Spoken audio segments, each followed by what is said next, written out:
for a man who seems to quibble over size all the time.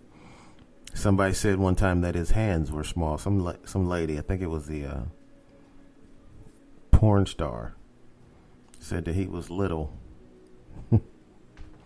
And ever since then, he's been fighting about size, which is funny because you're the president of the United States. You're a grown man, man.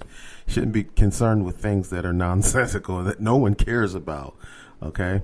No one cares about your size. No one cares about your hand size. No one cares about your crowd size. All right? You're the only person overly concerned about size. Now just stop it, Mr. President, please, sir.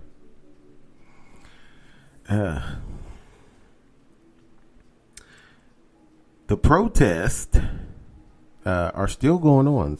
There's still protests, although the protests are dwindling. They're not as many people protesting as there was a week ago. But the protests lasted for a long time. I'm quite surprised, actually, and how many protests we actually had and how long it lasted. I mean, there was protests all over the world, sparked from the George Floyd murdering. And just, was it a week or two after George Floyd's murder, there was Rayshard Brooks. Rayshard Brooks, I almost forgot the young man's name. Was shot by police in Atlanta at a Wendy's in the parking lot, which that Wendy's had been burned down by, they got it on video, what looks like a Caucasian female. They said that this was Rayshard's, well, they suspect that it was Rayshard's girlfriend who burned the place down. Or caught it on fire. It didn't burn down, but she caught it on fire. So that Wendy's is not even open anymore because of the fire, not because of what happened to Rayshard Brooks in the parking lot, which is a different. It's a different situation than the George Floyd. George Floyd was handcuffed and laying on the ground while one police officer decided he's going to put his knee on this guy's neck for 8 minutes and 46 seconds. Just pressing the life right out of him. And being an arrogant jackass about it, just a prick. Just sitting on the guy's, leaning on his neck with his knee. And George Floyd said several times, I can't breathe, and then called to his mother, Mommy. So, but Rayshard Brooks' situation is a lot different. He fought the police, actually. He punched them in the face and grabbed one of them's taser and took off running. The problem with the Rayshard Brooks killing is that they shot him in the back. So even though he done a little bit more than resisting arrest, they call that resisting arrest. Every time I'm watching that film or that video, film, I'm saying it like it's a full-length feature, the Rayshard Brooks story. No, every time I'm watching that video, when it starts out, the cops tap on his window. They wake him up. They told him to pull over to the side, get out of the way of people going through the drive-through. I think they give him a breathalyzer. They ask him questions, who he is and his ID and all this stuff, and the guy stands there very calmly talking with the police. It wasn't till they decided that they're going to arrest him that he decided to fight the police, to resist. They put his hands behind his back, and they got the cuff, I think, on one of his arms. And he fought with those two guys and ended up losing his life, obviously. But every time I watch that video, I've seen it several times. They show it a lot on the news. I'm thinking, why didn't this officer just tell him you're going to have to walk home? You can't drive in this state. I feel like you're drunk. You don't need to arrest somebody for being drunk in public. I mean, at this point, you never actually seen him driving. I mean, he was drinking and driving because he's in the car when they see him. The car's sitting still, though, in the parking lot at Wendy's. But he is actually in the car. So they know he was drinking and driving. If you're drunk when they see you, just because the car is in a parking lot, and they know you were drunk. But my point is that he wasn't actually driving when you tapped on his window. He was asleep in the car. So at that point, the only driving he did is the driving that the police asked him to do when they told him to pull the car over to the side and park it. So he drove the car through the parking lot and pulled over to the side into a parking space and parked the car and got out to talk to the police.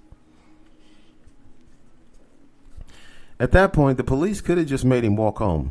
That's been done many times by police, where they asked you to just walk home. You can't drive. You're intoxicated. Not going to let you get back in the car. And they just tell you to walk home. That could have happened. The cops decided we're going to arrest you. And I'm not saying they don't have the right to arrest you when you're drunk. I'm just saying it's not necessary. If the guy has no warrants or anything, you done already looked him up. You knew his name. You got his ID. If you don't have a reason to detain him, he hadn't hurt anybody, hadn't killed anybody, hadn't crashed a car or done anything. He was just sitting there drunk. You made him pull it off to the side and get out of the car. You should have just made him walk home. That would have been the end of it. But no, the cops decided to arrest him. Like I said, I'm not saying that they don't have the right to do that. I'm just saying that's not necessary. You're not de-escalating the situation. You could have handled the situation when you made him pull the car off to the side and get out. You could have just told him you're going to have to walk home. You come back tomorrow and get your car. End of story. Problem solved. The cops could have sat there in the parking lot for a little while. Maybe got some coffee from Wendy's. A lot of these restaurants tend to give the cops free coffee, discounted food. I'm sure if you guys sat outside, for an hour or so, that this guy wouldn't have come back, because if he would have tried to come back, he would have said, "Oh, cop's still there. I can't get my car. I might as well go ahead and walk home." So the cops chose to handle that in a different way, and now not only is this guy dead, but the cop who actually pulled the trigger is having charges filed against him, which is unfortunate. It's an unfortunate situation because these cops still don't get it. They still don't have it in their mind. You don't have to kill someone all the time. Okay? You don't even need to arrest someone all the time, and that's the situation where they didn't really need to arrest Rayshard Brooks. We're going to pause and go to break right now, and we'll be back right after this. You're listening to a man who's so sexy it's completely ridiculous. Mr. Anthony Scott Dover. Yummy.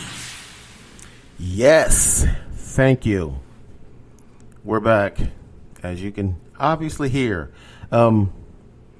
There's something that actually does bug me about President Trump, because I've seen a lot of clips on TV of President saying different things. And there's one theme that tends to resonate with Trump's speech, and that is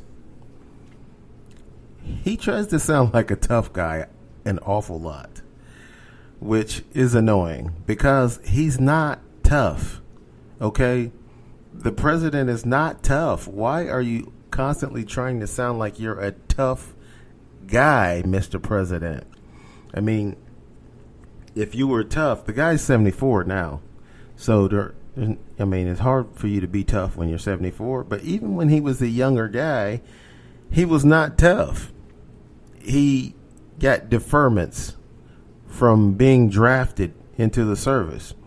When the president was young, okay, it was the Vietnam War going on, and they drafted. Back then, they drafted people, which means if you were over 18, in between the ages of, I don't know how old you would have to be to not be drafted, but they tend to like to take the young men who are in physically good shape to draft them into the service for wars. Now, President Trump was a younger guy. He was like 20 years old or something during the Vietnam War. It was over 50 years ago. So, President 74. So, over 50 years ago, he was early 20s. But he was drafted, and the government tried to draft him 5 different times. On 5 different occasions, they called for Donald Trump to join the service and fight in the war. And his rich daddy paid a doctor to say he had bone spurs. So bone spurs is just one of the things that, you can't join the service if you have them. But apparently they heal or something. I don't know. Because they tried to draft him again and again and again. And it was always a medical reason that the president, or not the president, because he wasn't president at the time, that Donald Trump, citizen Donald Trump, rich daddy, there's always a medical reason that he could not go to the service. And the real reason is he was afraid. He was afraid to die. He was afraid to go in the service and to fight because he might die. Speaking of dying, 120,000 deaths. That's more people that have died than died in World War I or II or the Vietnam War or anything. So 120,000 people. But anyway, the fact that President Trump talks tough all the time is so annoying because you're not tough, Mr. Trump. You're not tough. When you had the chance to prove you were tough, you got rich daddy to pay off a doctor to write deferments to the service, okay? So you're not tough. There's a lot of people who volunteered to join the service. Now, those guys are tough. Of course, I'm talking about not just joining a service in peacetime, thinking I'm going to get myself in good physical condition. You know what I'm saying? I'm going to make some money, go to college, have some government benefits. You know what I'm saying? Medical benefits. Get some discounts from being in the service. There's some benefits from being in the service. You can enlist in the service and be in there 20 years and make a career out of it. But if it's peacetime, that's easy to do. But there's some people who volunteer for the service during wartime. Wartime, when there's a war going on, like in Vietnam, when our troops had to go over to Vietnam and risk their lives, and a lot of them died. All right, that's when Donald Trump was avoiding the service. When there was a war that he was clearly capable of being involved in, he avoided it because he's not tough. He only talks tough. It's easy to talk tough when you're standing behind a bunch of people who are actually doing the fighting. You're standing behind a bunch of people who are actually going to knock protesters out of the way for you so you can go and take a picture with a Bible upside down at a church that's not even in service. I mean, it's, boarded up church in D.C. And, the president takes a picture in front of it with the Bible in his hand. Not even his Bible. And he had it upside down.